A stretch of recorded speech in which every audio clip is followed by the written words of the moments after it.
Data hack मांगी गई फिरौती, बिटकॉइन में फिरौती मांगी गई है।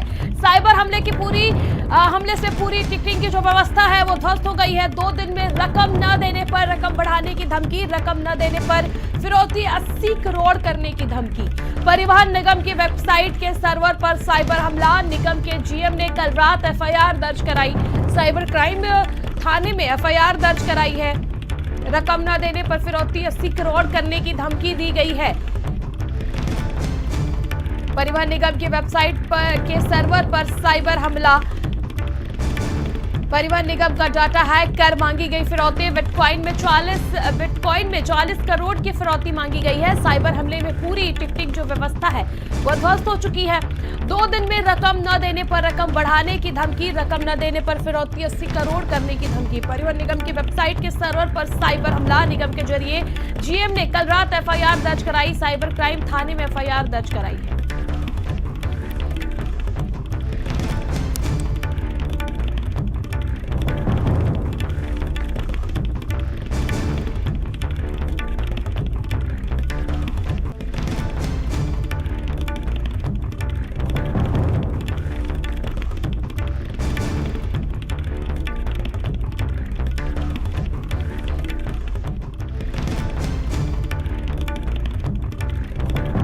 लखनऊ में परिवहन निगम का डाटा हैक कर मांगी गई फिरौती। डाटा हैक होने से और साइबर हमले से ही टिकटिंग की जो व्यवस्था है वो ध्वस्त हो गई है। 2 दिन में रकम न देने पर रकम बढ़ाने की धमकी, रकम न देने पर फिरौती 80 करोड़ करने की धमकी दी गई है। परिवहन निगम की वेबसाइट के सर्वर पर साइबर हमला, निगम के जीएम ने कल रात एफआईआर दर्ज कराई थी। साइबर क्राइम थाने में एफआईआर दर्ज कराई थी। वही हैकर्स ने 40 करोड़ रुपए की डिमांड रखी है।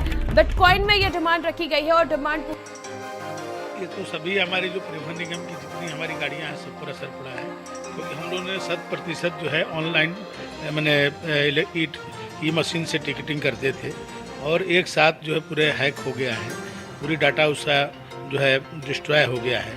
तो ये कहीं ना कहीं कोई बहुत बड़ा हैकर होगा या कोई बहुत बड़ा फॉल्ट है।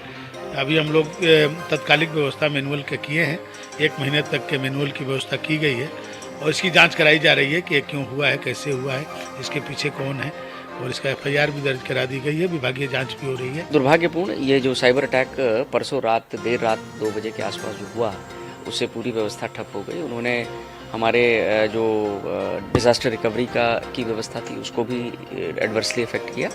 परंतु हम लोग ने जो कंपनी इसको इम्प्लीमेंट कर रही थी उसके साथ हमारी बैठक, और कुछ हमने साइबर एक्सपर्ट्स को भी जो उत्तर प्रदेश सरकार के विभिन्न कार्यालयों में, पुलिस विभाग सब में काम, उनके साथ भी आज हमने बैठक की है और हम लोग ने एक लाइन ऑफ एक्शन बनाया है। पहला हमारा टारगेट है कि हम इमीडिएटली हम एक नए सर्वर इंस्टॉल करके हम इसको जो है चालू कर दें। मेरा ख्याल है कि हम 7 to 8 मैक्सिमम 10 डेज़ के अंदर हम 20 के 20 रीजनों को पुनः जो है ETIM के माध्यम से हम टिकट इशू के लिए फेजेस में स्टेप बाय स्टेप हम इसको कर पाएंगे। समाप्त यूपीएसआरटीसी का जो हैक होने के, जो साइबर अटैक होने से देखिए ई टिकटिंग में बड़ी दिक्कतों का सामना करना पड़ रहा है।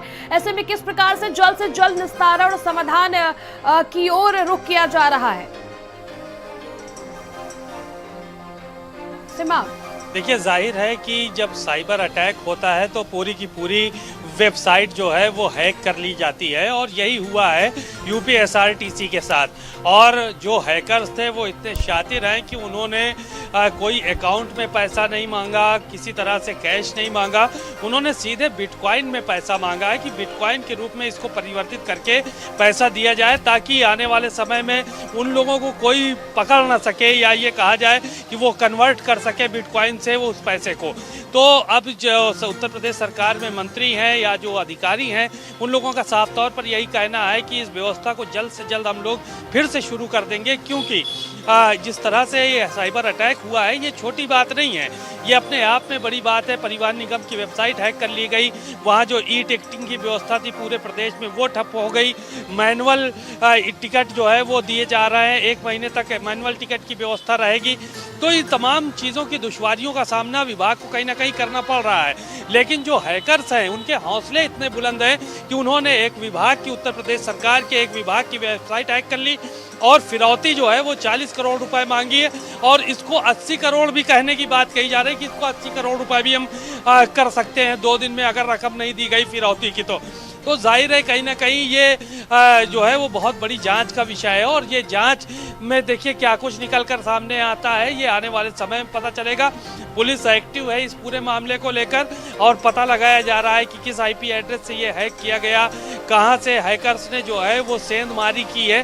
तो इन सब चीज़ों को लेकर जो है वो जांच चल रही है। बहरहाल फिलहाल जो तमाम लोग हैं वो अभी ई टिकटिंग के जरिए जो है वो बस के टिकट नहीं खरीद सकेंगे, उनको मैनुअल में ही जाना पड़ेगा और मैनुअल ही कोई कार्रवाई होगी। बिल्कुल असीम, आप देखिए अभी जो परिवहन मंत्री दयाशंकर सिंह, उन्होंने भी भारत समाचार से बातचीत पे कहा था कि जो ऑनलाइन प्रोसेस में प्रॉब्लम आ रही है 1 महीने के लिए मैनुअल प्रोसेस जो है वो किया जाएगा। तो एक बार दर्शकों को बताएं कि मैनुअल के जरिए किस प्रकार से अपनी टिकट वो हासिल कर सके, क्योंकि यात्रियों को काफी दिक्कतों का इससे सामना भी करना पड़ रहा होगा। देखिए लोग घर बैठे ई टिकट के ज़रिए अपनी सीट बुक कर लेते थे, चाहे वो एसी बसें हों या फिर वॉल्वो बसें हों, तो इनमें ई टिकट के ज़रिए जो है वो बुकिंग हो जाती थी और कुछ लोग मैनुअल भी लेते थे। लेकिन अब जो सारी टिकटिंग की व्यवस्था है वो अब मैनुअल ही होगी। मौके पे लोगों को जाना पड़ेगा और वहाँ से जो है वो मैनुअल टिकट लेने पड़ेंगे। पहले बस की बुकिंग हो जाती थी टिकट्स की, किसी को देहरादून जाना है, किसी को नैनीताल जाना है, तो इसकी बुकिंग जो है वो हो जाया करती थी। घर बैठे लोग ई टिकटिंग के माध्यम से पेमेंट करते थे और टिकट बुक हो जाता था, उनको सीट अलॉट हो जाती थी। लेकिन फिलहाल ये हैक होने से तमाम बड़ी दुश्वारियों का सामना करना पड़ रहा है और लोगों को मैनुअल के ज़रिए जो है वो जाकर अब टिकट लेने पड़ेंगे और अपनी सीट बुक करानी पड़ेगी कहीं गंतव्य तक जाने के लिए। तमाम जानकारी के लिए आपको शुक्रिया शमाब